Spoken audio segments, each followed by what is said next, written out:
Going to start with anti-hyperlipidemic drugs. I'm going to go over all this again. This information is on page 664 through 668 in your book.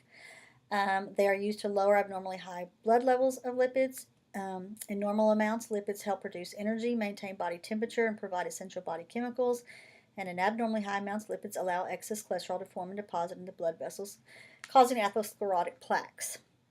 These plaques contribute to hypertension. They slow the flow of oxygenated blood to the heart and other organs, and cause the individual to have an increased risk of coronary artery disease or peripheral vascular disease or peripheral artery disease, PAD or PVD. Lipids are composed of several different chemicals: free fatty acids, triglycerides, sterols, cholesterol, and phospholipids. And lipids can be, like we said, exogenous from the diet or endogenous, produced by the liver.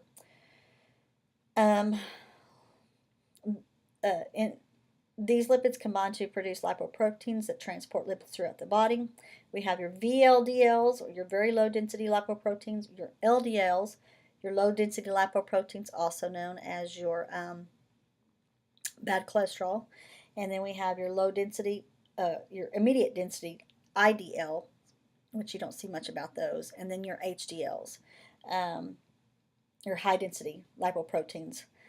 HDL serves a protective role, clearing cholesterol from the body tissue. And like we said, we want our HDL numbers to be high and our LDL numbers to be low. And when we put patients on cholesterol medicines, this is generally what they target: your LDLs and your HDLs. They work to bring your LDLs down and your HDLs up.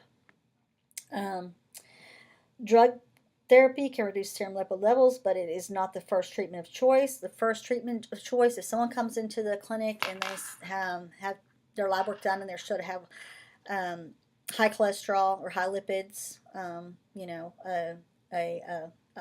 high LDL and a low HDL, then the first line of treatment is weight loss and a proper diet. They'll try that for a month or two or three, and then also put them on some maybe anti-hypertensive therapy and exercise. Exercise is a biggie.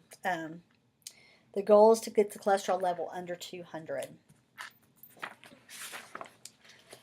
You have your classes of anti-hyperlipidemics or your cholesterol medicines, and you have your class 1. There's 4 classes. Class 1 is your bile sequestering agents. They're drugs that decrease the lipids. Then you have your fibric acid derivatives.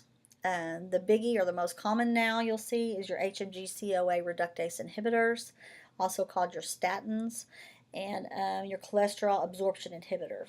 We also have nicotinic acid, and there's been some controversy over that, so we'll get into that in just a minute.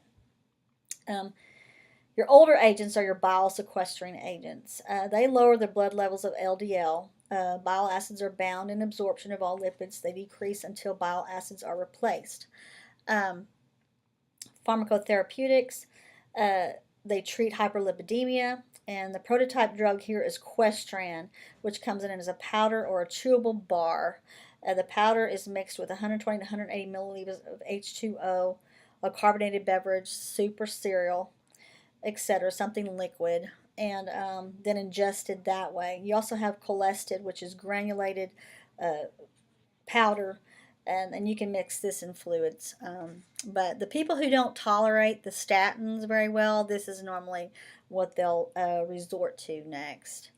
Drug interactions, they bind with acidic drugs in the GI tract, decrease in absorption and effectiveness. They may reduce absorption of lipid-soluble vitamins A, D, E, and K. And they have a poor absorption of vitamin K, can affect prothrombin times. And we'll get into that here shortly. Adverse effects results from long-term use. They can cause GI reactions, can be minimized. GI reactions can be minimized by introducing and titrating the drug slowly to a maximum dosage. A big adverse reaction is constipation, fecal impaction, abdominal pain, distension, flatulence, nausea, vomiting, diarrhea. That's why they're not the most preferred method of cholesterol-lowering drugs. These agents are less commonly used because of GI distress and drug interactions. They are also less effective than other agents, and that's all there for you. The next group, group 2, is your fibric acid derivatives. They mobilize cholesterol from tissues, increase sterile excretion, they increase lipoprotein synthesis and secretion, and decreases triglyceride synthesis. So these work on all areas of your cholesterol levels. They're used to reduce triglyceride levels and secondarily to reduce cholesterol levels. Your medications here are gemfibrozole or Lopid. It can increase the HDL levels in the blood, and you also have fenofibrate or Tricor. They bind with plasma proteins and can displace anticoagulants in the plasma when given concurrently. So, adverse effects include increased incidence for cholelithiasis and need for cholecystectomy. We all know this is a gallbladder. They have an increased risk for gallstones and can cause the patient to have a gallbladder removal. They can cause cardiac arrhythmias. They can cause thromboembolic events or clots. So these are not actually, very popular meds either.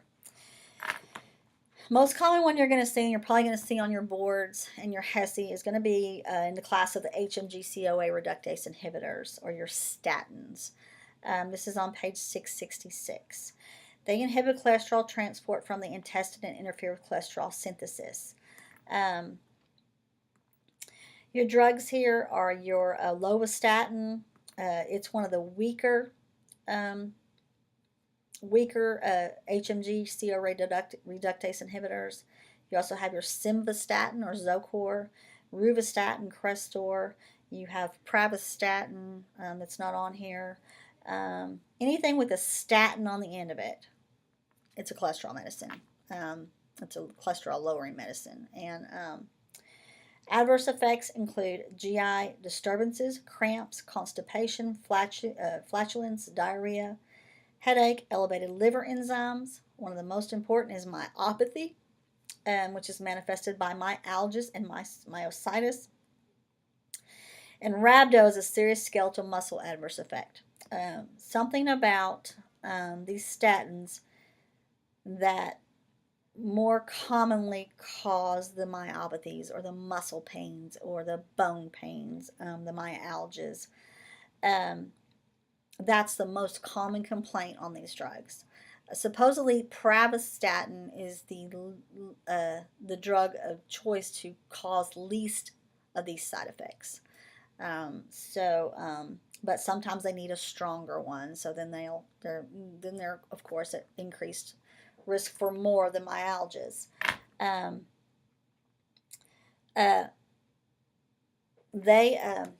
We classify these as I don't know if you can see that. This is probably backwards. But we have the statin sisters. We have the weaker sisters are the lovastatin, the fluvastatin or pravastatin, which is Mevacor, Lescol, and Pravachol. And the stronger sisters, which is simvastatin, atorvastatin, and rovastatin, and that is Zocor, Lipitor, and Crestor. So we have the statin sisters, the weaker sisters and the stronger sisters, kind of like the stepsisters and Cinderella. I don't know. You have the Cinderella, and then who's the weaker sister, then you have the stronger stepsisters. So anyway, that's kind of stupid, but anyway, here we go. We also have the cholesterol absorption inhibitor, or ezetimibe, Zetia. Inhibits cholesterol absorption in the small intestine, and its adverse effects are headache and GI upset. This is a lot more tolerated than the statins are. You have your nicotinic acid, also marketed under the name niaspan or niacin. It's a vitamin that decreases blood levels of LDL and VLDL and phospholipids and increases the HDL level. Its adverse reactions limits its usefulness. Most commonly produces a skin flushing, but also GI effects similar to the other anti-lipidemic agents. This is a drug that you need large doses, and it's hard to take. The flushings are one of the most common side effects that I mentioned here. I mean, these people are turning beet red, and they can tell when they're having it. It's very uncomfortable, very similar to a hot flash that postmenopausal or menopausal women have. It's very uncomfortable, and so a lot of people can't really tolerate it. We're going to skip the nursing diagnosis. A lot of that's self-explanatory. Moving on to the nursing implementation factors. You want to introduce and titrate bile sequestering agents such as Questran slowly to minimize adverse GI effects. Daily monitoring and measurements. Assess for client constipation. Monitor liver function studies, especially with statins. Obtain baseline blood cholesterol and triglyceride levels before therapy begins. And then monitor cholesterol levels every 3 to 6 months to assess effectiveness. Monitor prothrombin times for client on concurrent oral anticoagulant therapy, and we'll get to that too here in a little bit. And monitor for biliary colic, and maybe the first sign of cholelithiasis when receiving a fibric acid derivative. Lopid, you're going to look for greasy clay-colored stools, which is a sign and symptoms of gallbladder, which we just talked about, right? Monitor for pulmonary embolism,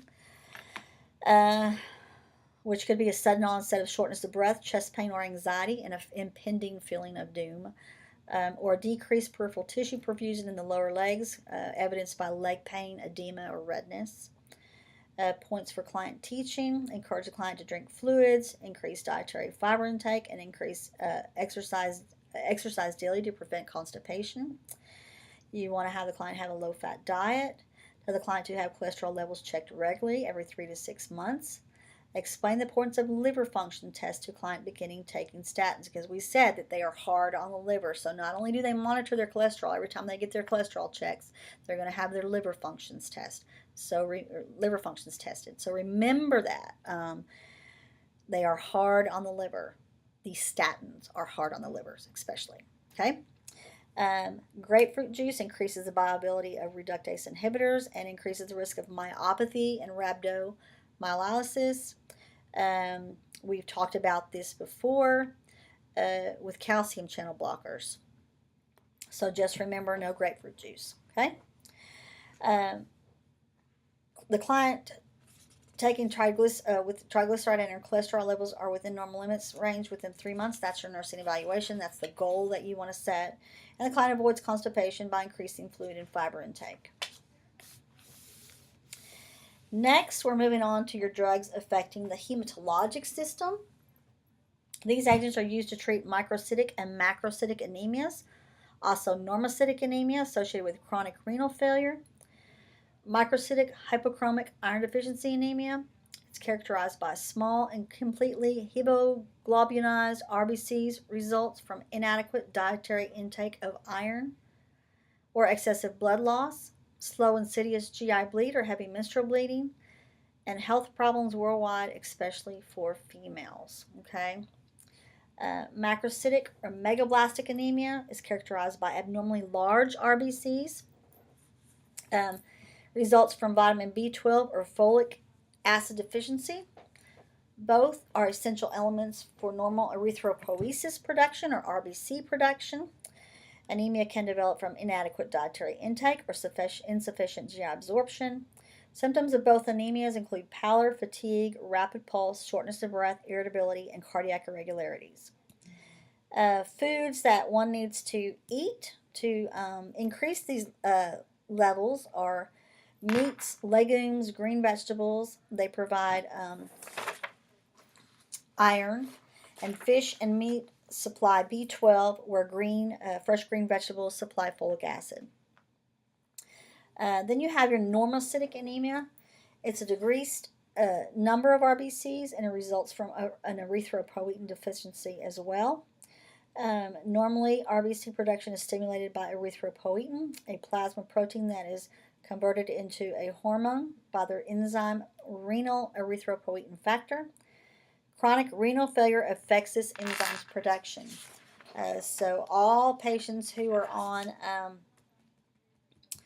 dialysis and have their lab work done monthly, if they show to be anemic or low RBCs, then they most always get an erythropoietin injection, or epogen is what we call it, an injection. And we'll get to that too in a minute.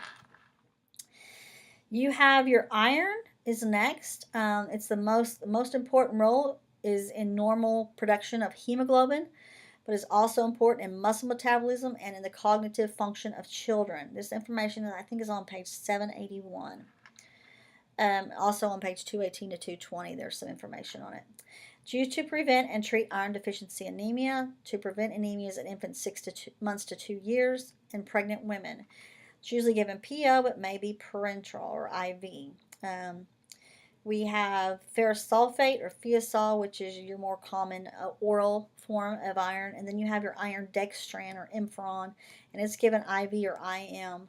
And you always have to give a small test dose drawn from the bag first, and to see if they have an allergic reaction to it. If it's given IM, you want to give it deep Z-Track. It's rarely given IM though. If IV, give slowly at a rate of 1 ml per minute for the first 15 minutes. It is dark brown in color, so you'll know when you see an iron infusion hanging in the hospital. The newer form of iron is Vinifer, and it's only given IV. Adverse reactions include GI irritation, hypersensitivity to iron dextran or Vinifer, constipation.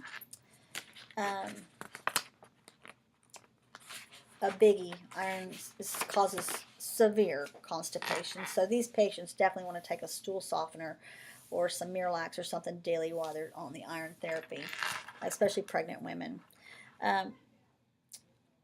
They don't interact well with coffee, tea, eggs, milk, antacids. They inhibit the absorption of the iron. So if they have to have an antacid, they want to take it 8 hours before or after they've had the iron, and they definitely want to take the iron on an empty stomach 2 hours after meals, or before meals, sorry. Ascorbic acid or vitamin C enhances absorption of iron preparations, and it also darkens the stool, and liquid preparations can stain the teeth. So they would probably want to try to take it with a straw. Vitamin B12, pages 217 to 218 in your book. The absorption depends on the intrinsic factor in the gastric mucosa. It's most vitamin B12 deficiency anemias result from an inability to absorb the vitamin. So the injectable form is used over the PO form to treat those anemias, because if they're not absorbing it, it's usually in the gut, right? So it's going to be more effective as an injectable form. It can also be given sublingual under the tongue, though. Essential for cell growth and replication, and for the maintenance of normal myelin throughout the nervous system. So sometimes people have those tics or abnormal movements, and it's from a B12 deficiency. So once they replace the B12, the tics go away. It's also involved in lipid and cholesterol metabolism. Carbohydrate metabolism. I don't know why it's always saying that. Pharmacotherapeutics, it's used to treat vitamin B12 deficiency anemia, macrocytic and megablastic. And you have your cobalamin or vitamin B12. It's indicated for malabsorption syndrome, as in pernicious anemia. Once a person has pernicious anemia, they'll have to take it lifelong.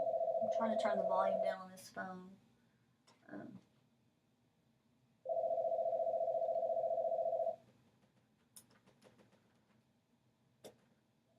There. Okay. They have to take it lifelong.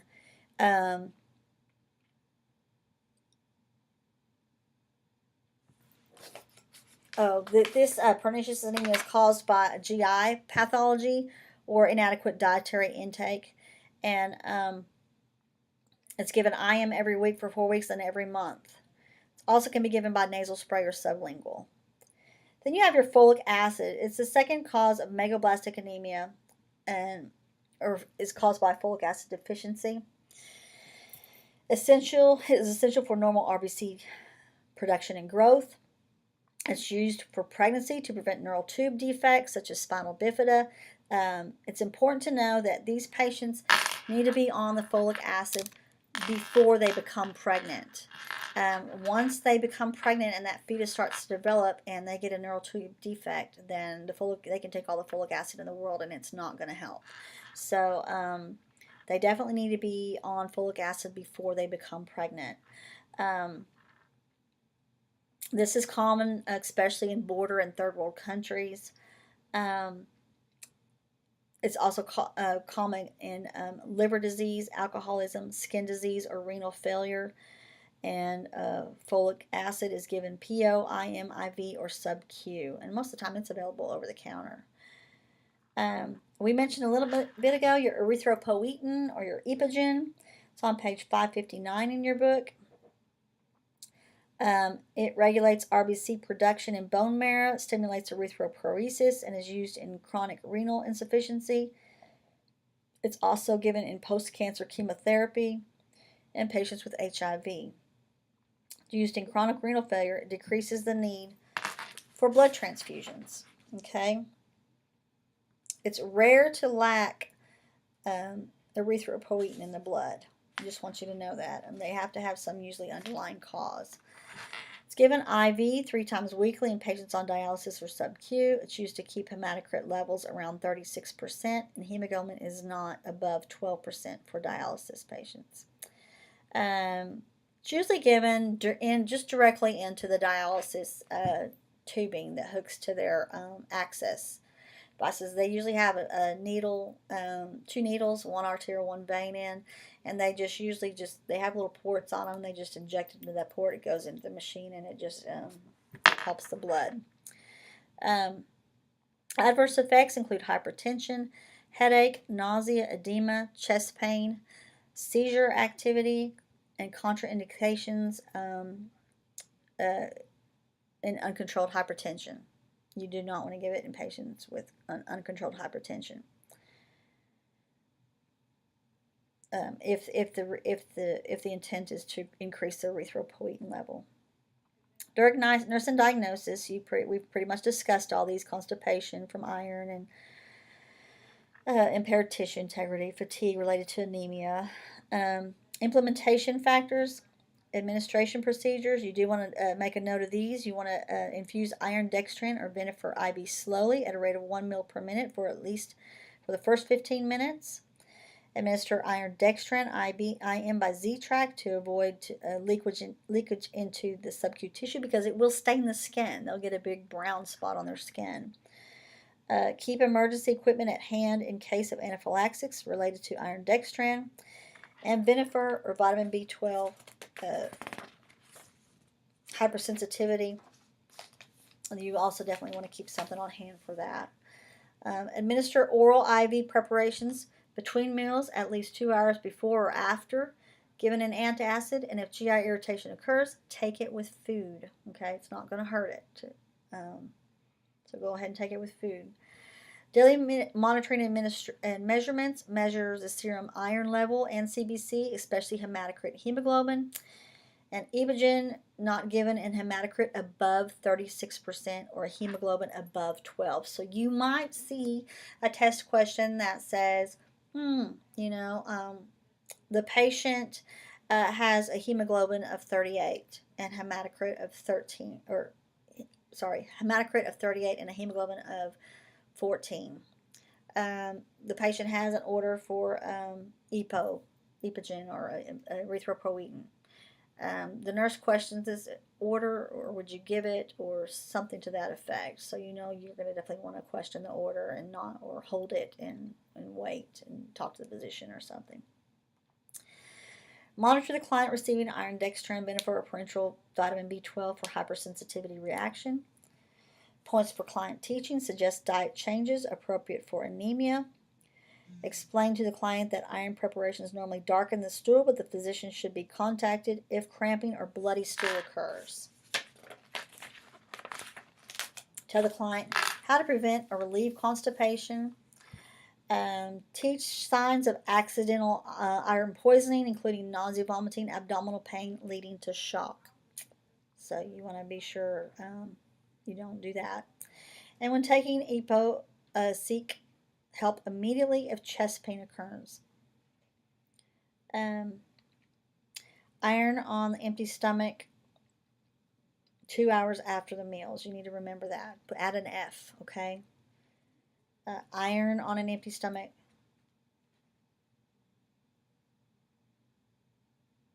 Two hours after meals. I said before a minute ago it was after meals. A delicate balance exists between clotting and clot breakdown. We're moving on to our anticoagulant agents. This is called lysis. Usually little or no clotting occurs. Certain diseases such as thromboembolism cause an abnormal tendency toward clotting. So we have three types of anticoagulants we're going to discuss. We have one heparin, we have two oral anticoagulants, and we have three antiplatelet drugs. This is on page 650 through 657. We're going to start with heparin. Pharmacokinetics. They are not absorbed well from GI tract. They must be administered parenterally to achieve distribution to intravascular compartments. The IV route is the preferred for high-dose treatment of acute thrombotic episodes. Sub-Q for low-dose prophylactic therapy. You want to avoid IM routes because of danger of local bleeding. It's measured in units, so when given IV, bolus, or infusion, the effects are immediate. Okay, you definitely want to know that. Reduces blood clotting by interfering with the conversion of prothrombin to thrombin and fibrinogen to fibrin. It also reduces triglyceride concentration levels. It has a slight antihistaminic effect. It's found naturally in body tissues, and it's also prepared from animal tissues. Most of the heparin we get in the hospital is porcine heparin, or from the pig intestine. It impairs blood coagulation inside the body, or in vivo, and outside it in vitro, but does not affect the synthesis of clotting. There's also a table 45.2 on page 655 that you might want to look at that has some heparin information. So it cannot dissolve existing clots. It prevents more clots from occurring and existing clots getting larger. Okay? Be sure you remember that. It's used to treat a deep vein thrombosis or DVT when undergoing open heart surgery or hemodialysis. It's given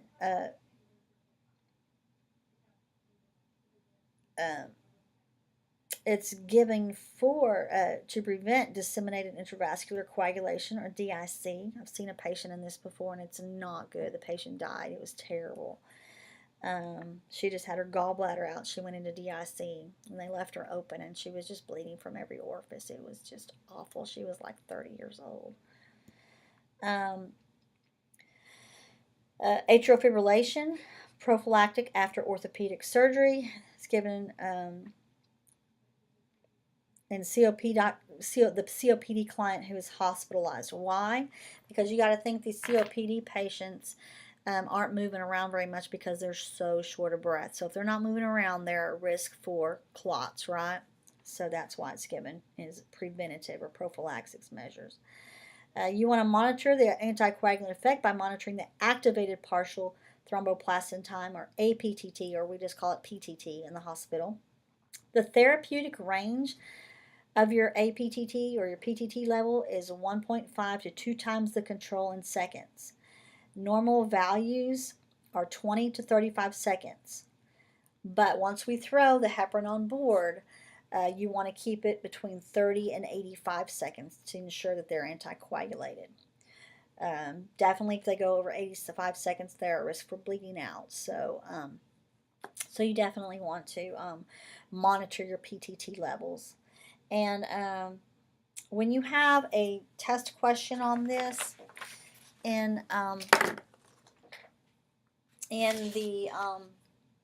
on your test, you will have a question that's probably going to be worded like we're going to give you a control, okay?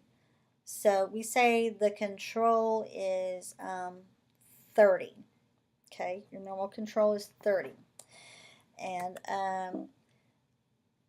we know therapeutic range is 1.5 to 2 times the control, so we say 30 times 2 equals 60.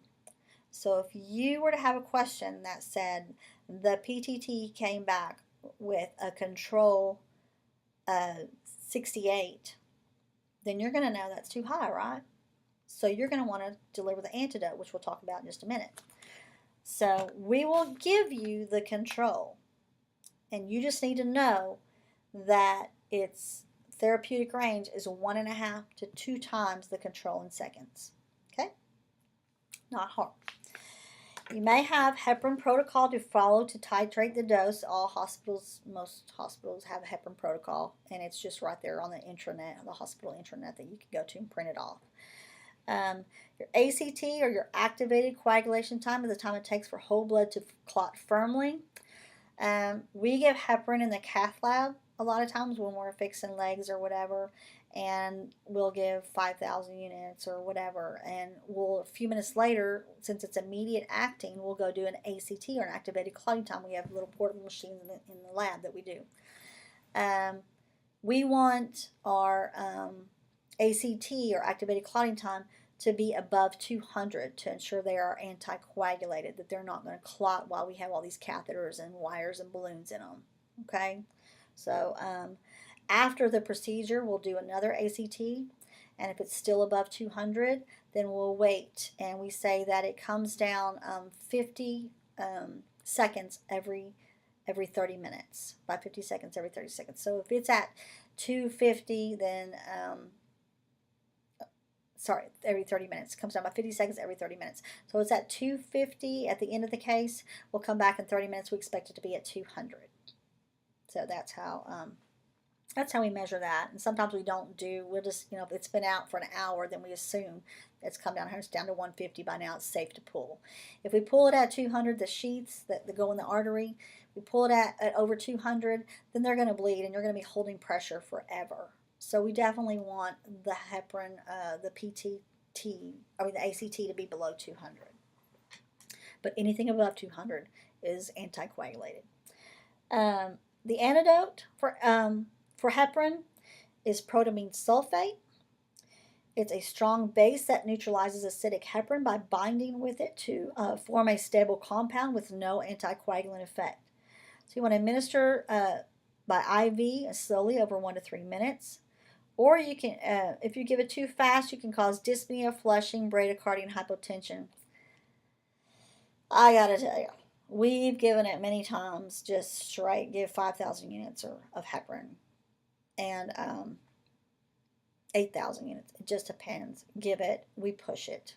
We give it into the IV line, and they get it, and I've never really seen anybody have any of these symptoms. So it is rare, but it can happen. You just want to be aware of that. Adverse effects of heparin include bleeding, of course, we're giving a blood thinner, thrombocytopenia, low platelet, stroke, because we can cause that clot to break loose and go upstream, right? Okay. Oral anticoagulants, drug interactions, they don't interact well with oral anticoagulants or antiplatelet agents.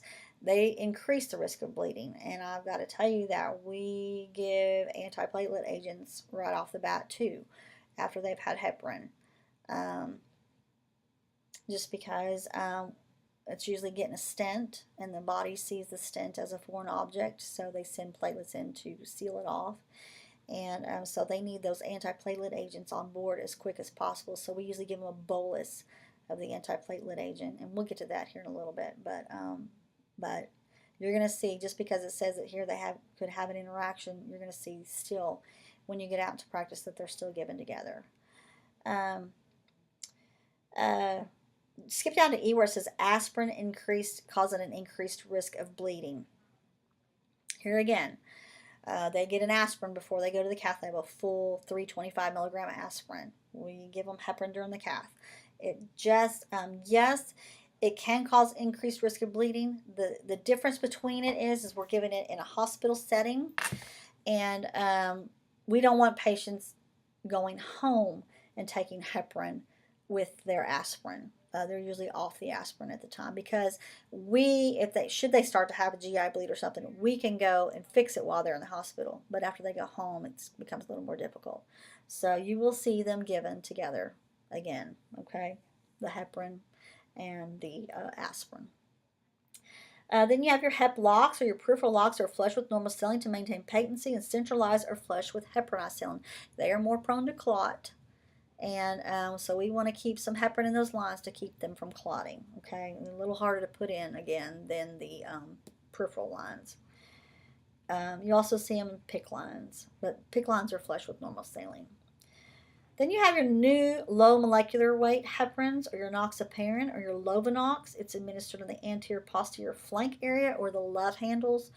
Your little key right there is Lovenox, love handles. And you also have your fragment and Atrixtra. Longer half-lives requiring less lab monitoring. Bleeding episodes occur less frequently. And I have to tell you, I'm okay with Lovenox being given prophylactically in the hospital to prevent DVTs after surgery, but I'm not crazy about it being used in the cath lab because it just doesn't work as good as heparin. It takes longer. It's administered sub-Q in the abdomen, not IV like heparin, which is not true because we do give it IV in the cath lab, or we have given it IV in the cath lab. Do not aspirate, but for testing purposes, it's sub-Q in abdomen, and it's sub-Q in the abdomen. Do not aspirate or massage the area after injection. Moving on to your oral anticoagulants, and we all know what this is. There's only one, and it's Coumadin or warfarin, right? That is an indirect anticoagulant and can only produce their effect in vivo, which is inside the body, and most commonly used is an oral anticoagulant. It alters the synthesis of vitamin K dependent clotting factors, including prothrombin and factors 7, factors 9, and factors 10. Okay. Treatment is for thromboembolism. For initial treatment, you'll start the heparin and then you'll put them on the Coumadin. It's used mainly to prevent thromboembolic conditions such as thrombophlebitis, PE, and embolism formation by atrial fibrillation, which can lead to stroke. We talked before about the atrium. When a patient's in atrial fib, the right atrium, or the top part of their heart, it's really interesting, and you can see it in X-ray or under fluoro, that the heart just quivers. It doesn't really have that contraction or squeezing action that forces the blood out. So it just sits there and quivers because it's got an abnormal firing mechanism. Something's telling it to just fire over and over and over again. So it doesn't ever close tight and squeeze. So while it's sitting there quivering, blood just circulates in that atrium. So if blood circulates long enough, we all know that it's going to clot. Okay. So the patients are put on Coumadin because the heart's just going to sit there and quiver. It's unless they can give it shocked out of the rhythm, it's going to keep that blood thin enough to where the clot doesn't form in there. Let's see. The antidote for Coumadin is vitamin K. It can be given oral or IV or IM. We have warfarin or Coumadin is usually given PO. There's no IV form of it. I don't know why it says IV there, but there's no IV form of it. Monitor the anticoagulant effect by the prothrombin time. With the heparin, we have the PTT. With the Coumadin, we have the PT. And the therapeutic range to be anticoagulated with Coumadin is 1.5 to 2 times the control in seconds. Normal PT value of an uncoagulated person is 12 seconds. Okay. You also want to monitor the INR or international normalized ratio. The anticoagulant INR anticoagulated INR is 2 to 3. Okay. So if you see the INR of 2.0 or 3.0, you're going to know they're thin. Their blood is thin. Okay. It's for prosthetic heart valves. Usually these are for the mechanical valves, not really the pig valves, but the mechanical valves. They want to keep their INR up to 3.5. Okay. Here again, when you see a question on the test that says the control is 12, but your coagulated control, or your PT, comes back with your control of 48. You will know that that is too thin and that we need to get ready to administer vitamin K or hold the Coumadin a couple days. Sometimes they just do that. If they're not going for a surgical procedure, they're not having any problems with bleeding, then they're liable to just tell them to hold their Coumadin for 2 or 3 days, and then we'll recheck the PT and INR. Okay? So, again, therapeutic range is 1.5 to 2 times the control. I will tell you that a normal INR is 0.8 to 1.1.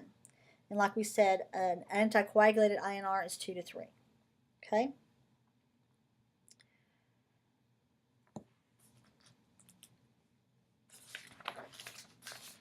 So, we have salicylates is next.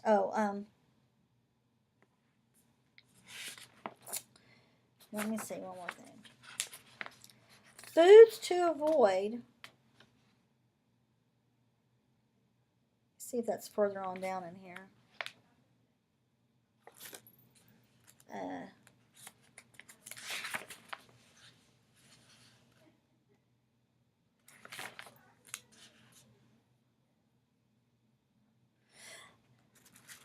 Okay, yeah, it's further on down in here, and I'll show it to you in just a minute. We'll get to that in a minute. We're on drug interactions. The biggie here is salicylates and probably allopurinol. Those are the only two you really need to know. They don't interact well with aspirin. Because why? Because it's a blood thinner also. Okay, if they're on Coumadin, there's no need for them to be on aspirin also. And allopurinol, you know, that it's used for gout. So just remember those two drugs, okay? They also don't interact well with alcohol. Vitamin K rich foods need to be held, okay, in patients who are on Coumadin. These are your green leafy vegetables right here, okay? Try to limit your intake of your green leafy vegetables when you are taking Coumadin. These are your asparagus, avocado, broccoli, Brussels sprouts, cabbage, coleslaw, collard greens, green beans, kale, lettuce, mustard greens, pickles, sauerkraut, soybeans, spinach, turnip greens, and watercress. Okay? You want to, because they contain these, the reason why we're holding these green leafy vegetables is because they contain vitamin K. They are rich in vitamin K, which does what? Vitamin K is the antidote for Coumadin, right? To bring up to decrease the clotting times, right? That's the antidote. Like I said, they don't need vitamin K unless they're going for surgery or something like that, and their PT and INR is really high. But if they're taking these, if they're intaking these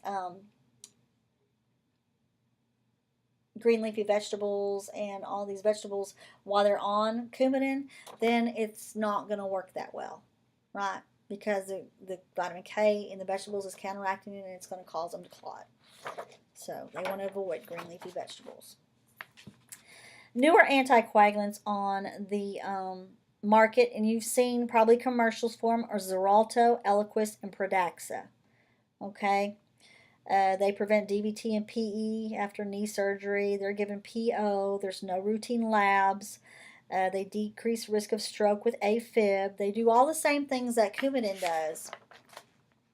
But the only problem is with these drugs is if you're in a bad car accident and you're bleeding, there's no antidote. You're just going to bleed.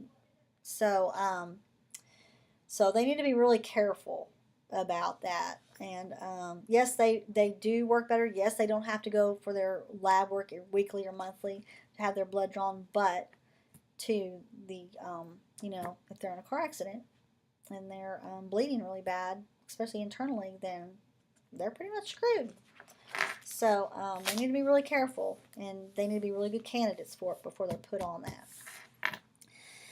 Moving on to your antiplatelet drugs, they interfere with the platelet activity. They inhibit platelet aggregation.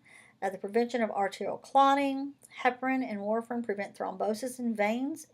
They're indicated to prevent MI and stroke with familial history and to prevent a repeat stroke in MI. They prevent stroke in patients with TIAs, also patients with PVD or CAD. Okay, and these antiplatelet drugs, we have aspirin. We have, don't worry about dipridamole, you'll never see that, prasugrel or Effient. We have silostazol or Pletol. It's mainly given for PVD. It's never given for coronary artery disease. It's usually peripheral vascular disease. And then you have your clopidogrel or Plavix, which is the most common. It's used after CABG or stent placement. This is the drug I was talking about a few minutes ago. The ability to clot is impacted for 5 days after stopping the med. So a lot of times we bring the patients in the cath lab, of course. They're on Plavix already. The doctors sometimes, for some reason, before they ever do the cath lab, will put them on Plavix because they just assume they're going to fix something. Come to find out, they have triple vessel disease, and they need heart surgery or open heart surgery.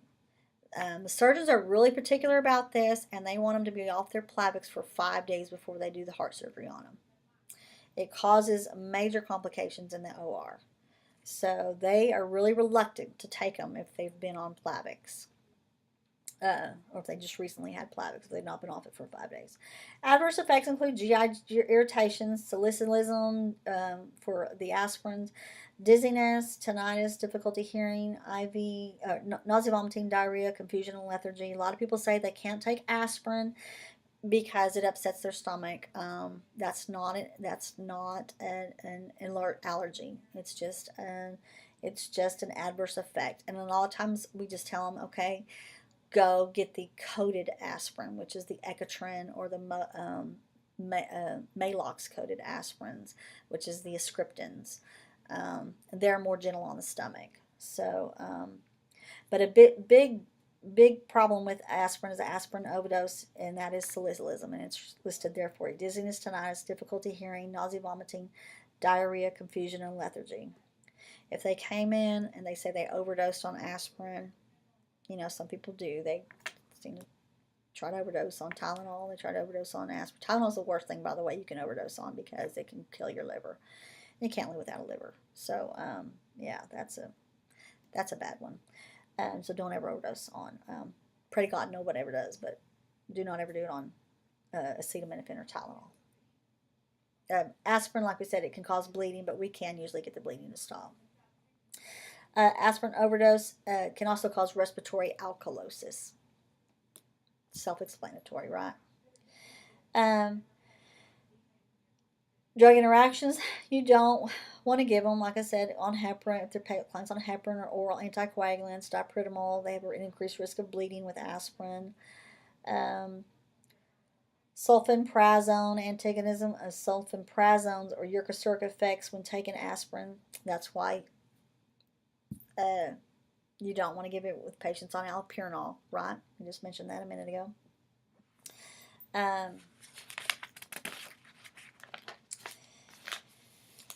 And methotrexate and valproic acid can increase the risk of toxicity when taking aspirin. So just watch what you're giving your aspirin with. Glycoprotein 2 B3A inhibitors. These are your drugs that inhibit platelet aggregation temporarily. They're not on it for the long term. This is given mainly, the only time I've ever seen it given is post-cath, post-stent placement, or during the stent payment. They'll start it during the procedure, and then it'll run to 12 to 18 hours after the procedure, and then they're done with it. It just keeps the stent from closing off. It's in addition to the Plavix, in addition to the aspirin, in addition to the heparin. this is the major drug here that keeps these stents from closing off. So they always are going to be on one of these glycoprotein 2B3A inhibitors. They inhibit platelet aggregation by binding or blocking the glycoprotein receptor involved in the pathway for a platelet aggregation. They're indicated as adjunct therapy to aspirin and heparin. They are used for the prevention of acute cardiac vessel ischemic complications in clients undergoing percutaneous transluminal coronary angioplasty or arthrectomy or stent. Angioplasty is just the ballooning. Most of the time we don't just balloon, we always put a stent in too. So you can add stenting on that too. PTCA. Arthrectomy is when they go in there and they ream out the clot that's in there or the plaque that's built up in there. It's kind of roto-rooter. We call it a roto-rooter. And then PTCA. They're all only given IV. You have Repro and Integral in there. You can scratch through C. It's taken off the market. Aggrostat, you do no longer see it. It didn't work that well. For monitoring, you want to pay special attention to all potential bleeding sites. Coagulation studies are monitored frequently. Intervention, you want to minimize the use of all invasive procedures such as IM injections. They usually always have an IV going. Foley catheters, NG tubes, automatic BP cuffs. If the client begins to bleed, stop the infusion immediately. This is not always the case. Like we said, sometimes the benefits outweigh the risks. I have started an NG tube on a patient who was having a big MI who came in, and of course we started the Repro on him. We gave, put the Plavix, and he was a sick man. And second I went to go put the NG tube down, he had something blocking back there, and it went through it, and then blood just started coming out. It was bleeding in his eyes. It was bleeding everywhere because he'd already had these drugs on board. But like we said, we saved his life. He was sitting up in bed the next day without the NG tube. He was doing much better. He didn't look good when we took him up, but once the Repro was stopped and his blood started clotting again, then he was able to start, clotting again, and he did much better. But at that point in time, we didn't stop it because he had the bleeding. The risk, if the benefits outweigh the risk, then sometimes you just have to go with it. But they do cause more bleeding. Gums, especially if these people have real bad gingivitis, their mouth can fill up with blood just from their gums bleeding and stuff. But it's, like I said, the benefits outweigh the risks, so we still give it. Monitored activated partial thromboplastin time on your implementation factors and ACT throughout heparin infusion and prothrombin time and INR for warfarin or Coumadin. And hold the drug and notify the physician if the lab values are increased, if they're over the levels. Okay. Sub-Q heparin, we want to give it in the abdomen at least 2 inches away from the umbilicus. Do not aspirate. The needle is to remain sub-Q for 10 seconds after injecting the medicine, and do not massage. Because why? Because we gave a blood thinner. If we massage it, it's going to bruise, right? So we don't massage. Have the antidote, protamine sulfate, available in the case of severe bleeding for heparin or vitamin K for Coumadin. For antiplatelet meds, a baseline assessment includes a CBC with platelet count and anticoagulation studies, ACT, APTT, and PT and INR. If on heparin and for an acute thrombotic episode, the MD may order Coumadin started at the same time. This is so they can achieve their therapeutic level before they leave the hospital and they'll come off their heparin. Lovenox is administered sub-Q, the anterior posterior lateral flanks or the love handles, same as heparin. Do not aspirate or massage. It's a blood thinner. It'll cause bruising. Monitor the PT, INR, and PTT and platelet count. Watch for vital signs, hemoglobin level, hematocrit for signs of bleeding. Check the urine, stool, and emesis for occult bleeding. Watch for epistaxis, which is nosebleed, everybody knows that. Gingival bleeding, gums bleeding, like I mentioned a minute ago. Ecchymosis or injection site oozing. The integralin, like we mentioned over here a minute ago, on your glycoprotein 2B3A inhibitors, integralin was notorious for causing what I call the integralin ooze. After you pulled the sheath, a lot of times, even though their PT or their ACT was fine below 200, or their PT T was fine, they still had that little bit of a ooze. And sometimes we would just go inject a little bit of a lidocaine with epi in it to constrict those vessels, and then that would stop the bleeding. But they always had a little bit of an ooze. But you want to monitor for that, because they can sometimes have a big ooze, and even though it's an ooze, they may lose a lot of blood. So you don't, you definitely want to monitor those patients for that.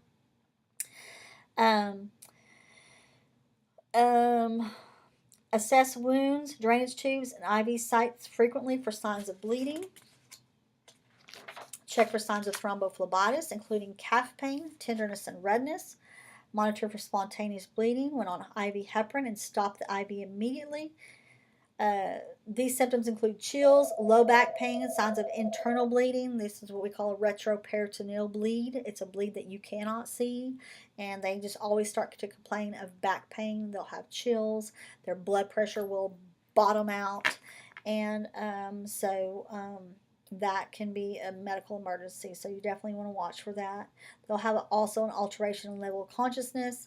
They'll have hemiparalysis and unequal pupils. When their blood pressure drops, they usually always have the urge to have a bowel movement. That's just the evacuation mechanism of the body trying to compensate. So that's also another big indicator if you're holding pressure on a patient in the cath lab or whatever, and they were a high stick and you couldn't see it on the side, so you're not holding, so they're bleeding out inside the body, their blood pressure is bottoming out, they say they have to have a bowel movement, then you need to put them on their head, call ultrasound to come do ultrasound on them, start pouring fluids in them, and because there's really no way to stop retroperitoneal without taking them to surgery and suturing that little hole up on the artery. So definitely watch for that. That's always could be a risk for complication. Tell the client to use electric razor and soft bristle toothbrush to minimize bleeding. Caution the client not to take any other prescription or over-the-counter drugs without first checking with the physician. Advise the client to report any excessive bruising or blood in the stool. Teach the client on high doses of aspirin how to recognize signs and symptoms of salicylism. We heard the tinnitus, the dizziness, ringing in the ears. Caution the client to advise the dentist of the drug regimen prior to any dental work. The dentist will always want to know if they're on a blood thinner. That's not good. And avoid increased amounts of green leafy vegetables on patients with Coumadin, because that can cause, they have vitamin K, right? They contain vitamin K. Moving on to your thrombolytic agents or fibrolytics. The onset of action is almost immediate. It's given IV or intracoronary, and it has a short half-life. They dissolve thrombi, converting plasminogen to plasmin, permitting hydrolysis of clot fiber. This information is on page 657 and 660 in your book. Major disadvantage, they lack specificity. They create a generalized systemic thrombolytic state. Thrombolytic effects disappear within a few hours, but the systemic effect on anticoagulation and the risk of bleeding may persist 12 to 24 hours. Okay, here's the deal with these. These are your major clot-busting drugs. Okay, and we'll get to those in just a minute.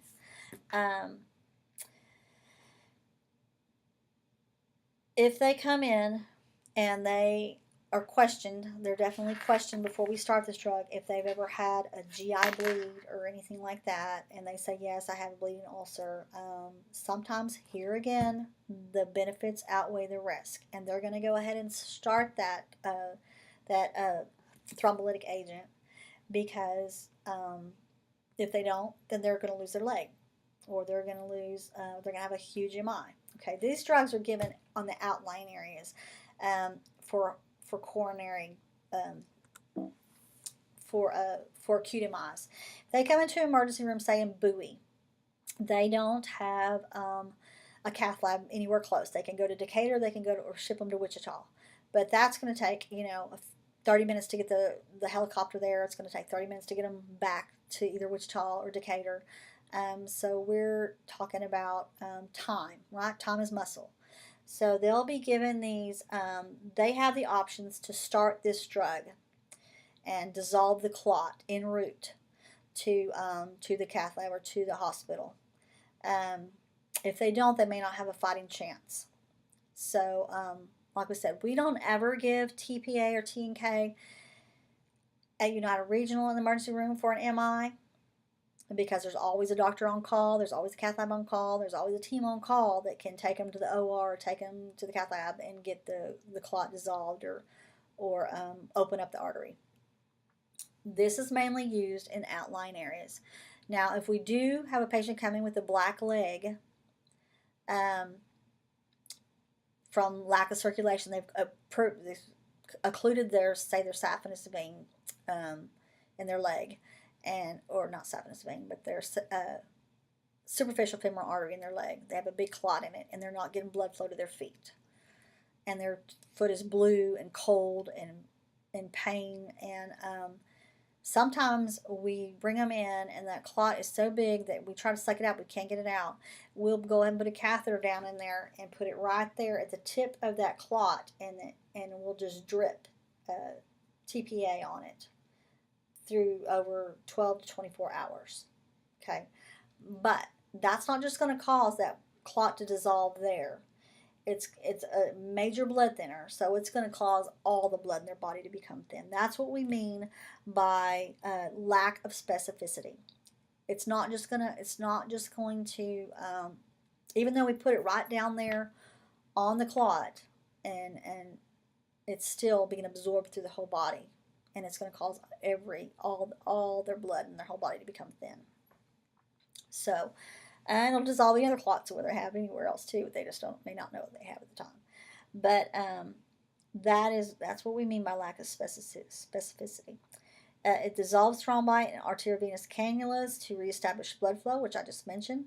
The drugs of choice to break down newly formed thrombi, most effective when given immediately and up to 6 hours after the onset of symptoms.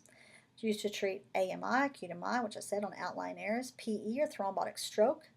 And it's recommended to administer within 4 hours of an AMI and 3 hours of a stroke. So now we do give this in the emergency room for a stroke. Okay, if these patients come in and they all of a sudden can't talk, and they said that the family says they've been like this for 30 minutes, then we know they're in that 3-hour window. And so first thing we do is send them to CT, come back. If they have a clot, they're not getting blood flow in the brain, then yes, we'll go ahead and start the because this is really the only option they have at the moment to minimize the disabilities caused by the stroke. And we have seen people who have come in, they can't talk, their mouth is drooped, they have paralysis on one side of their body, and very flaccid paralysis. They start the TPA on them, and the next morning they've got all their function back, and they've had some miraculous recoveries from these strokes. That if they happen to be in the right place at the right time, they weren't in Possum Kingdom or whatever, and they weren't in the middle of Egypt, and they could get their drugs on time, they reversed the effects of the stroke. They weren't permanent. And thanks, Katie. Let's see. We have these drugs are Activase or TPA, your most common drugs that we use, and your tenecteplase or TNK. Okay.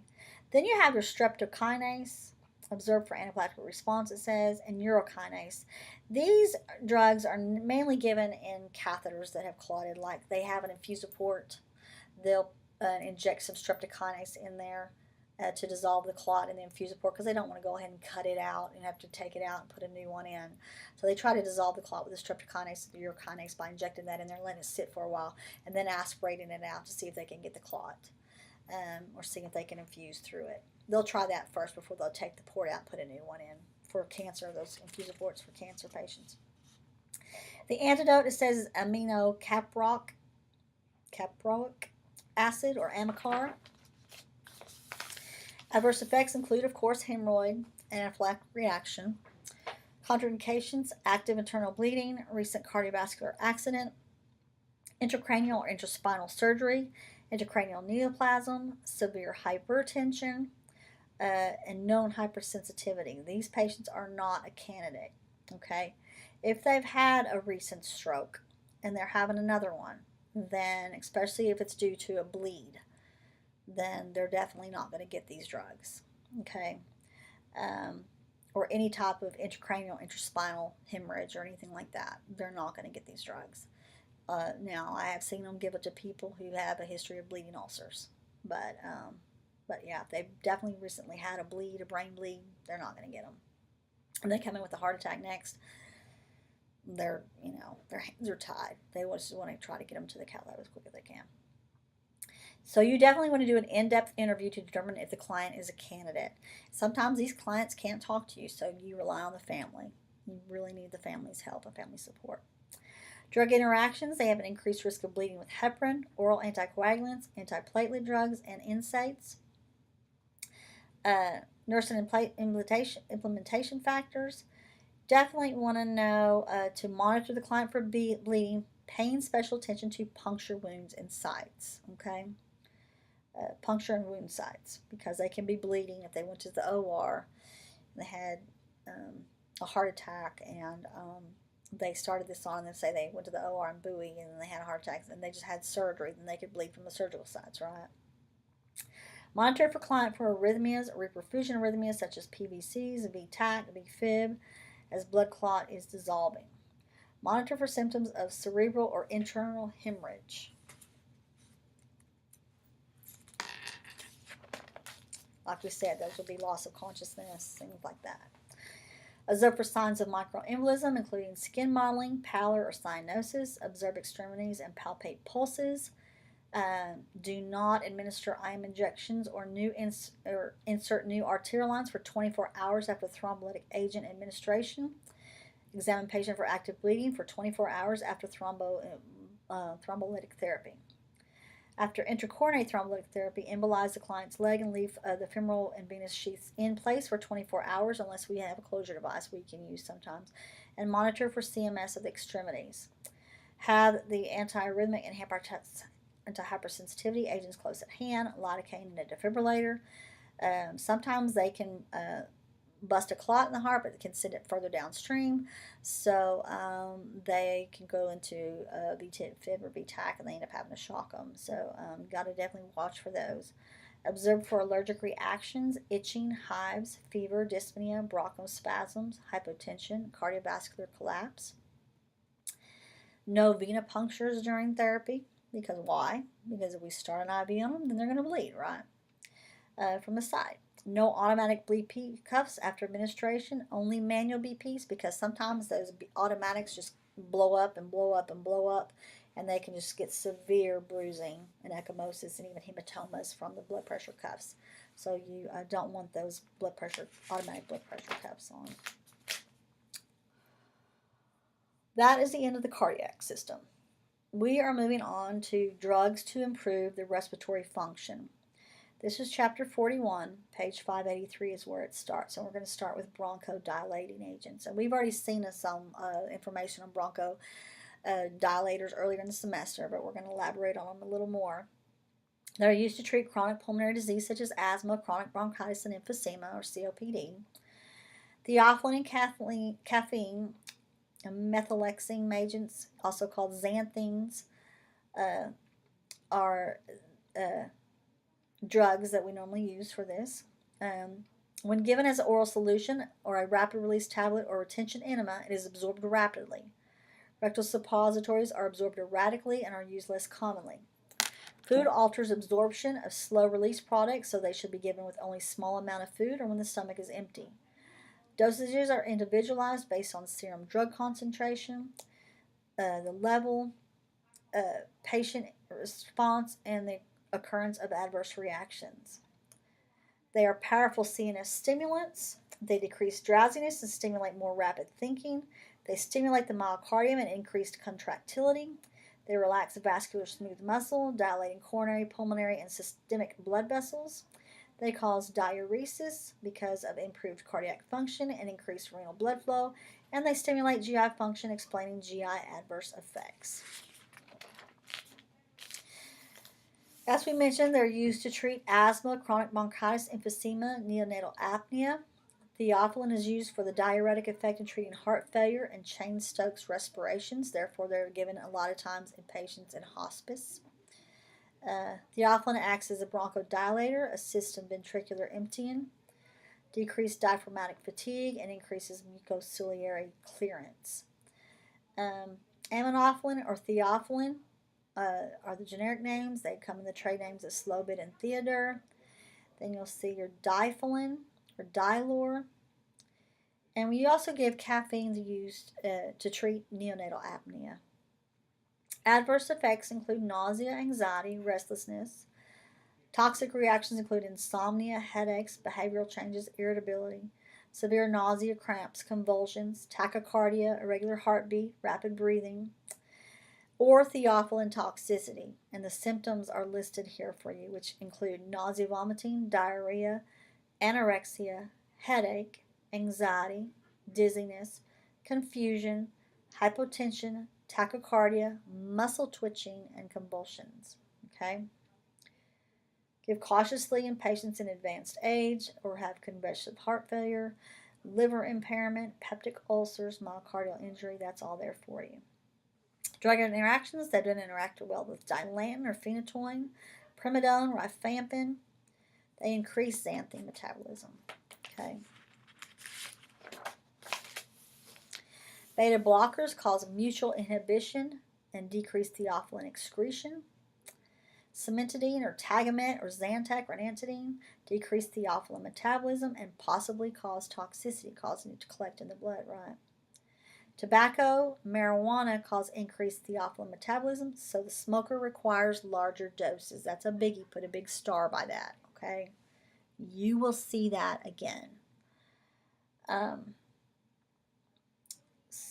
Nursing diagnoses are pretty well self-explanatory. Nursing implementation factors. Administer xanthine derivatives slowly. IV. Use IV pump to control infusion. If given too rapidly, they can cause dizziness, flushing, hypotension, severe bradycardia, and palpitations. Administer oral xanthine drugs on an empty stomach unless GI irritation occurs. Administer with a full glass of water. Measure serum levels when administering aminophylline by continuous infusion. And when changing the client from IV to oral meds, stop the infusion when starting the drug or at least within 4 to 6 hours of giving the oral med. Don't want to give them both together. Daily monitoring and measurements. Observe the client for signs of theophylline toxicity. And those are there again for you again. Nausea, vomiting, palpitations, restlessness, hypotension, tachycardia, ventricular arrhythmias, muscle twitching, confusion, and convulsions. Use pulmonary studies such as O2 SATs to monitor therapeutic effect. And the theophylline range, therapeutic range is 10 to 20. So anything over 20 is toxic. Okay? So we talked about other toxicities, remember? DIG level 2 is toxic. Well, theophylline level 20. Anything over 20 is toxic. Points for client teaching. Caution the theophylline client not to take over-the-counter drugs containing ephedrine or sympathomimetic drugs and provide him or her with examples of such drugs. We've talked about those before. Ephedrine are your diet pills. A lot of times those over-the-counter diet pills have ephedrine in them. And we talked about your sympathomimetic drugs, drugs that mimic the sympathetic nervous system. Tell theophylline client to limit consumption of caffeine products, cola, tea, coffee, chocolate, because of the diuretic effect and increased fluid intake. Limit the intake of charcoal broiled food since charcoal increases theophylline elimination. Okay, charcoal broiled foods do not give because it increases elimination. So they don't get it as much as they should, right? Because it's being forced out of the system. Explore factors that cause breathing attacks and teach holistic measures to reduce stress and encourage coping.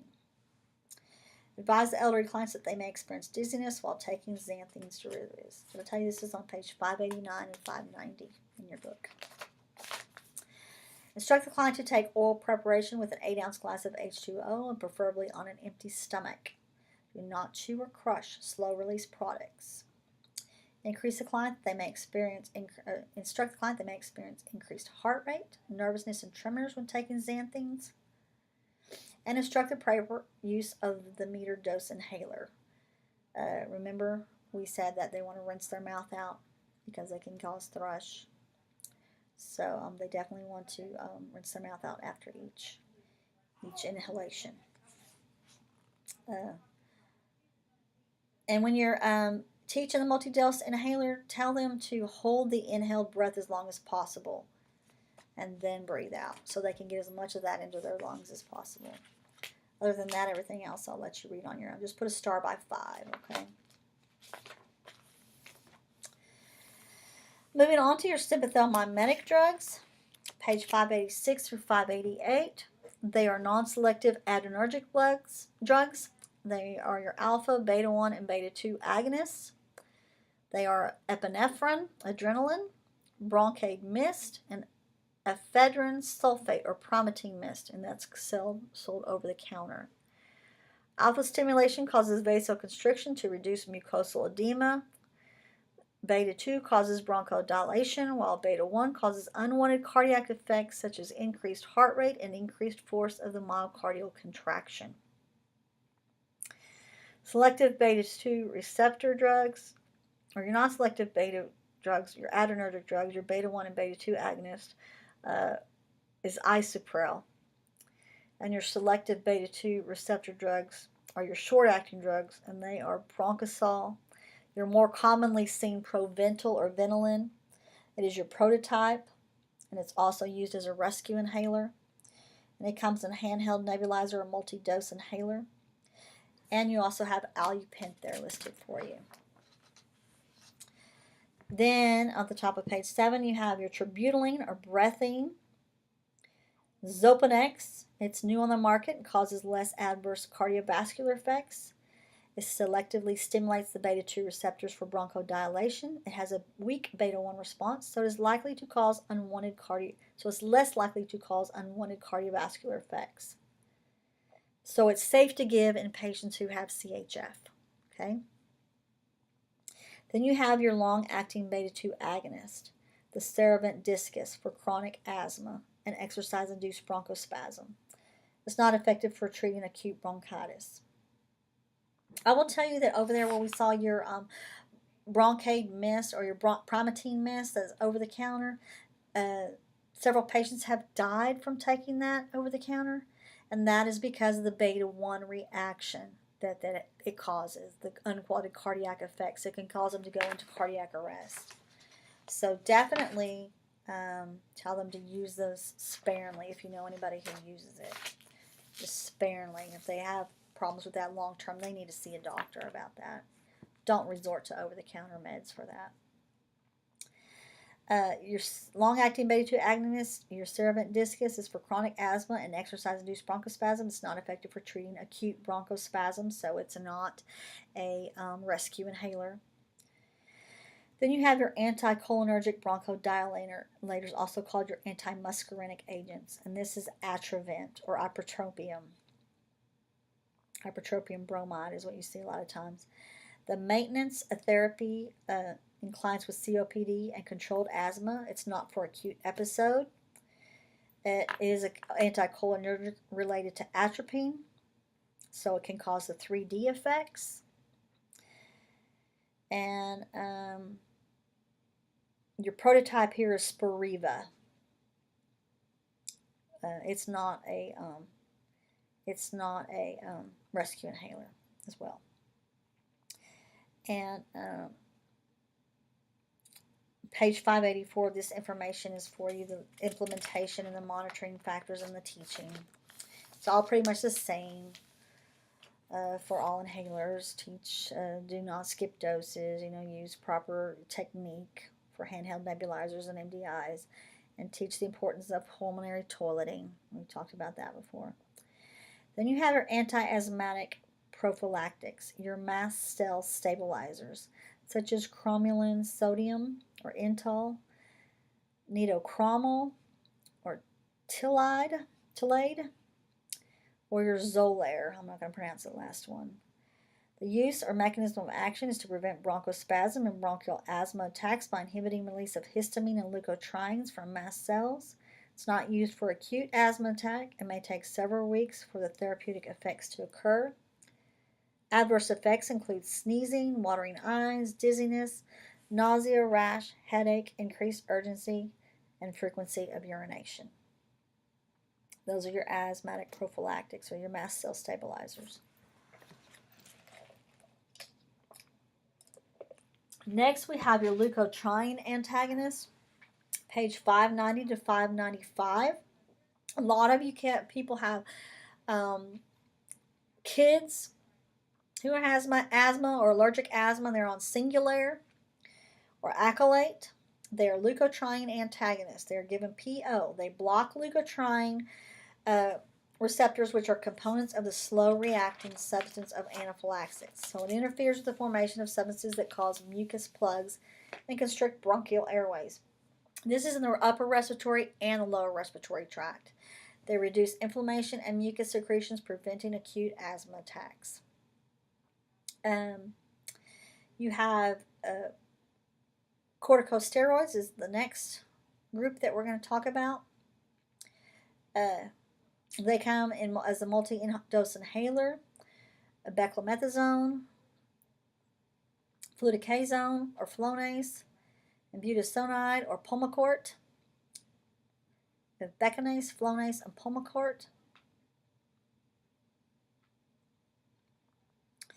And the tablet forms of corticosteroids you see a lot is dexamethasone or Decadron and prednisone.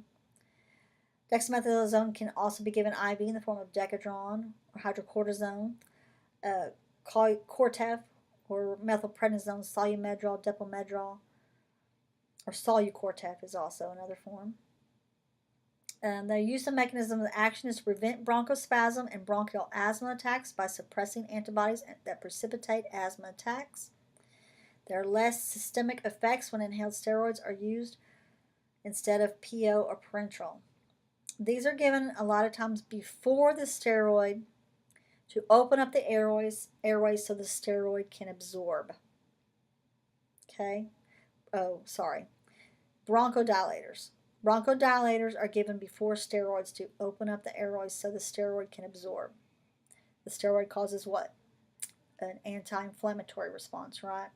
So we want to open up those airways with the bronchodilator and give the steroid after that so that the steroid can be absorbed. Implementation factors, check the integrity of the client's nose. Administer a bronchodilator if one is to be used 5 minutes before the beclomethasone, like we said. Okay, bronchodilator before the steroid. But administering multiple inhalations need at least 2 minutes between puffs. It's proper treatment, a proper teaching. Monitor the respiratory pattern and pulse rate and rhythm because we know it's going to speed up the heart. Show the client how to use the device properly. Tell the client that a month of consistent compliance may be necessary before the full benefits of meds are received. Rinse the mouth after the use of inhaled steroids to prevent oral fungal infections and wash the multi-dose inhaler device daily because we don't want them to get infections in the lungs causing bronchitis, right? They inhale that into their lungs. They're inhaling bacteria into their lungs, cause pneumonia, bronchitis. Then you have here listed oxygen therapy. Nobody really realizes that oxygen is also a drug when it's bottled. Oxygen administered through the nasal catheter, cannula, mask, or tent. Its use of mechanism of action is to treat dyspnea by reversing hypoxia and hypoxemia. Adverse effects, which are rare, include oxygen toxicity, including substernal pain, increased respiratory distress, nausea, vomiting, restlessness, tremors, twitching, paresthesias, convulsions, and a dry, hacky cough. Risk of oxygen-induced hypoventilation in chronic obstructive pulmonary disease patients. So why? We give them air, right, instead of oxygen a lot of times. COPD patients, they can take the oxygen in, but they can't get it out. So if they can't get the oxygen out of their lungs, then they're going to be at risk for oxygen toxicity, right? Risk for retrolental hyperplasia in premature infants. I'm going to let you read nurse implementation on your own, down to daily monitoring and measurements. You're going to definitely monitor the vital signs and the O2 sats, observe for level of consciousness and skin color and temperature for any abnormalities, and evaluate ABGs and pulse oximetry. Moving on to your expectorants, your antitussive, and your mucolytic agents, page 578, 580, and 585. Respiratory tract secretions, which originate from goblet cells and bronchial glands, combine to form mucus. Approximately 100 milliliters of mucus is produced daily.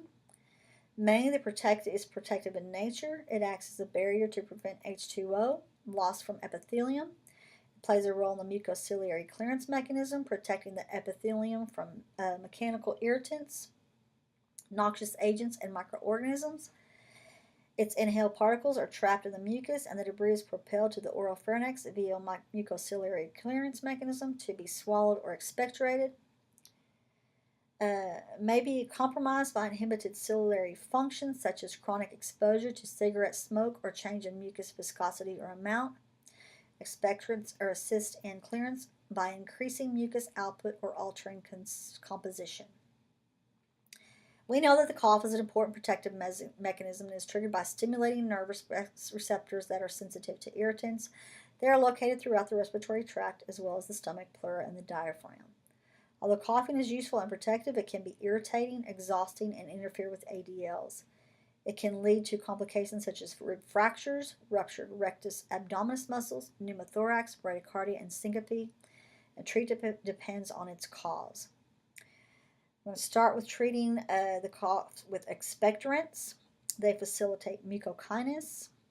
They liquefy viscid secretions, reduce adhesiveness and surface tension of mucus, and they're found in many over-the-counter preparations.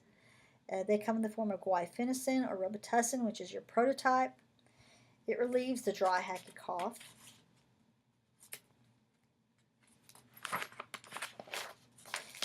They are the most popular expectorant. You also have potassium iodide, which is PEMA or SSKI. It's used to liquefy tenacious mucus in chronic bronchitis and bronchial asthma.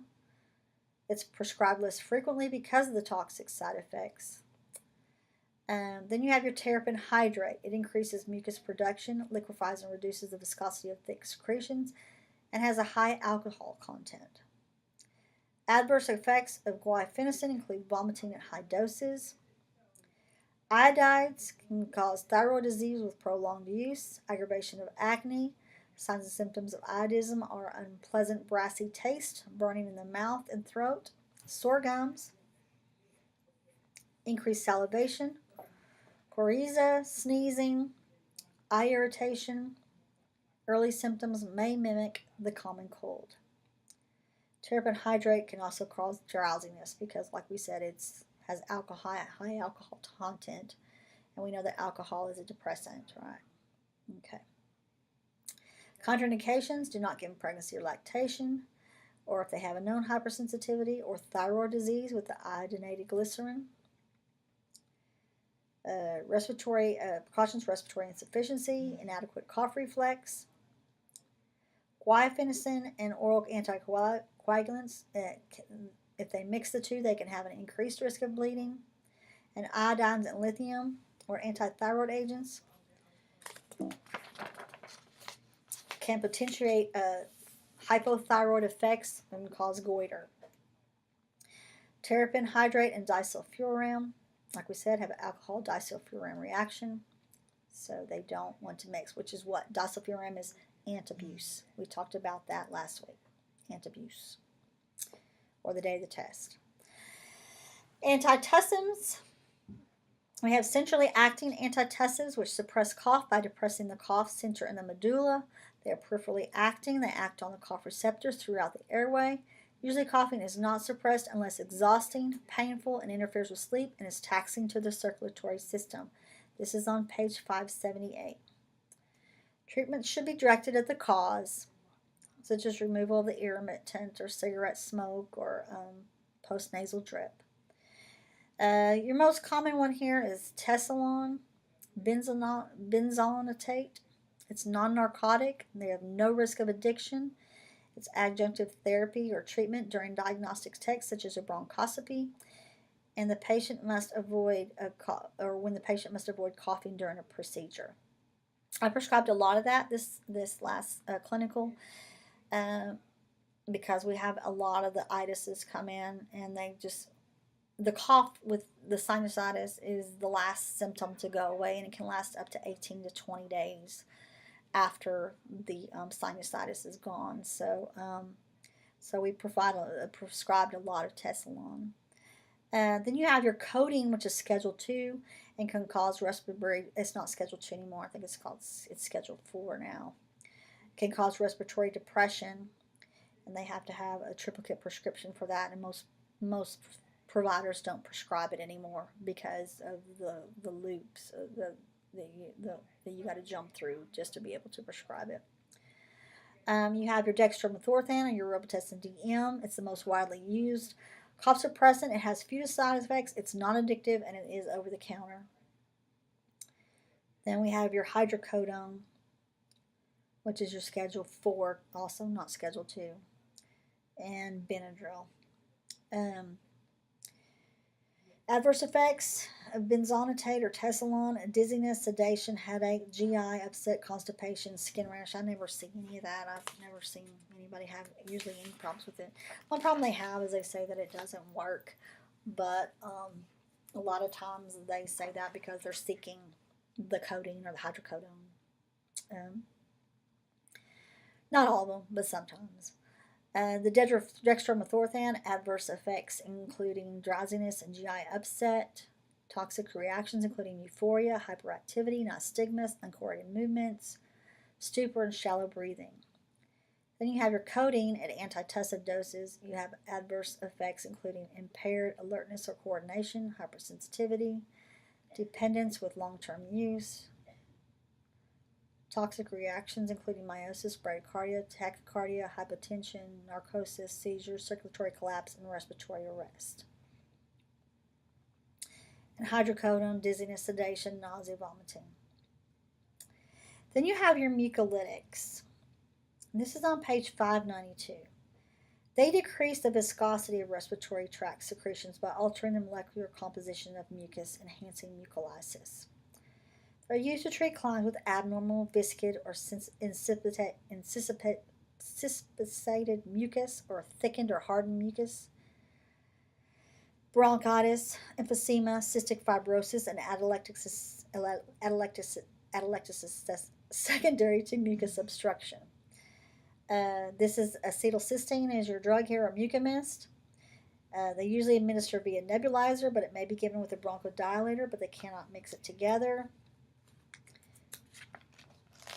It is the antidote for acetaminophen overdose if given 12 to 24 hours after the overdose ingestion. It can be given orally, diluted in juice or soft drinks and IV. Adverse effects: it has nausea because it causes a severe rotten egg odor, stomatitis, hypersensitivity, and bronchospasm.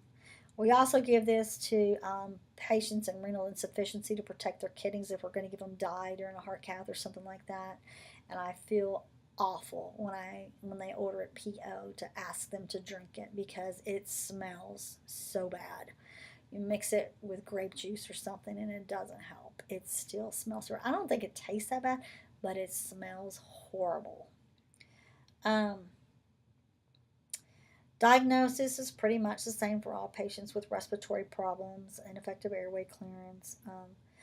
Nursing implementation factors, administration procedures. They want to increase the fluid intake so as to increase the expectorant effect or thin the secretions. Keep suction equipment available during expectorant therapy. Do not administer terrapin hydrate or expectorant to an alcoholic, a suspected alcoholic, or a client on antabuse. Daily monitoring and measurements. You definitely want to monitor for respiratory suppressions, and we'll probably have some drowsiness. Monitor for bronchospasms when using mucomest. You probably want to put a star by that on D. Monitor iodide expectorant clients for iodism. Points for client teaching, just put a star by B. Explain to the client the importance of increasing the fluid intake when taking an expectorant. Because why? Because liquids help to thin the secretions so they can get it out. If they're taking the medicine and they're not taking any liquids, then they're still going to have the same problem with the thickened secretions. So they need to have some fluids to thin the secretions. Avoid eating or drinking for 30 minutes after a cough syrup.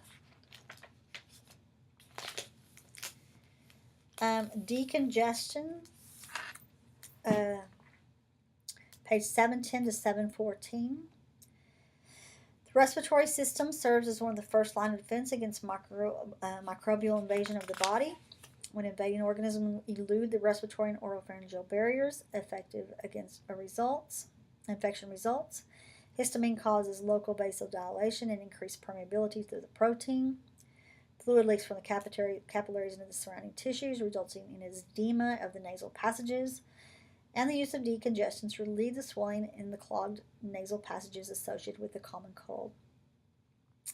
As a sympathetic aimings, they activate the SNS, sympathetic nervous system. They stimulate alpha receptors in the vascular smooth muscle, thereby constricting arterioles of the nasal mucosa while reducing blood flow and edema.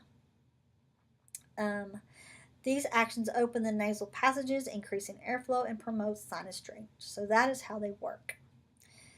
The dynamics, they stimulate the alpha receptors in the nasal mucosa by also elsewhere causing contraction of urinary and GI sphincters and mydriasis. They also stimulate beta-adrenergic receptors, causing increased heart rate, the force of the myocardial contraction, and cardiac output. Indicated for the symptomatic relief of swollen nasal membranes and hay fever, allergic rhinitis, acute coryza, sinusitis, and the common cold. The advantage, lengthy symptom relief, and they are available over the counter. Disadvantage, they have systemic stimulation. We have ephedrine. It's rarely prescribed because of the rebound hyperemia of nasal mucosa and SNS stimulation and palpitations. Then we have pseudoephedrine or Sudafed. It has minimal effects of rebound congestion and less CNS effects. Then we have phenylphrine or neosynephrine. Adverse drug reactions include SNS stimulation, nervousness, restlessness, insomnia, and increased BP. Topical decongestion, they act directly on alpha receptors of nasal vascular smooth muscle, constricting arterioles and reducing flow in the edematous membranes. They help drain the sinuses, clear the passages, and open eustachian tubes, temporarily improving aeration. Advantages, they have minimal adverse reactions and rapid relief of symptoms, usually within seconds. Disadvantages, they can cause rebound nasal congestion with frequent or long-term use. Instead of nasal membranes constricting, vasodilation occurs, causing increased stuffy and nasal congestion. When rebound congestion occurs, client should discontinue the drug, and the congestion should resolve on its own. Then you have ephedrine, 0.1%, or adrenaline. It's only used by physicians to control epistaxis or control bleeding during nasal surgery. Sometimes when you go to see an ENT doctor and they want to look up there and see your turbinates and see your sinuses, they'll inject some epinephrine up your nose intranasally or neosynephrine to open up those passages so they can see up there. Then you have Afrin or Dristan, duration. They're over the counter. Then you have neosynephrine. It's also over the counter. It's the most widely prescribed. It opens eustachian tubes, shrinks swollen membranes, and makes it useful before surgery. You definitely want to monitor that patients with the neosynephrine, because we talked about these earlier, that neosynephrine can what? Raise the blood pressure. So you definitely want to screen your patients and make sure they don't have hypertension too, because neosynephrine can bump up that blood pressure. Adverse drug reactions, we mentioned rebound nasal congestion, hyperemia of nasal mucosa, or red, boggy, and swollen turbinates. usually resolve spontaneously within a few days after discontinuation of the drug. They may have a transient burning and stinging of the nasal mucosa on application, sneezing, mucosal dryness. Nursing implications, systemic decongestants, monitor the vital signs. We said for it, increased blood pressure and increased heart rate. Observed for CNS stimulation, seizures or insomnia, and monitor for urinary retention. Topical decongestants, monitor for rebound nasal congestion. Administer nasal spray correctly. Teach client to administer sitting up, not lying down, and teach the client not to exceed the recommended amount or frequency of duration use. Duration should not exceed 4 to 5 days. They should not use these over-the-counter nasal sprays such as Afrin or Dristan or Duration for more than 4 to 5 days because the rebound nasal congestion that can come. It can end up worse off than they've been. That concludes the Module 4 lecture. I wanted to bring it to your attention that I also did open up the Module 5 notes. I also opened up the Module 5 blueprint. Be alert for your helpful hints. On Thursday, I'll post those since y'all don't have access to the campus to print them off on Friday since campus is closed. Review your math. Beth has told me that there are some three-step math problems on page 155 and 164 in your math book. So you want to look over that. You want to look over your PT and INRs and everything like that. Goes along with your heparin and your coumadins.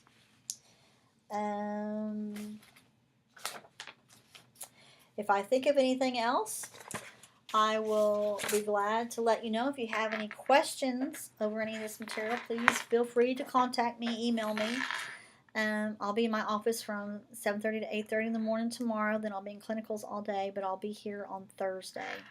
So I'll be getting your exam together and posting your helpful hints on Thursday for next week's exam. Anyway, thank y'all. And also everybody have your brochures ready for next week. We'll get those up. Make sure you upload them to the discussion board so I can bring them up in class. And hopefully our ITV problems will be fixed by then. So thank you guys and have a great weekend. Be safe. Bye.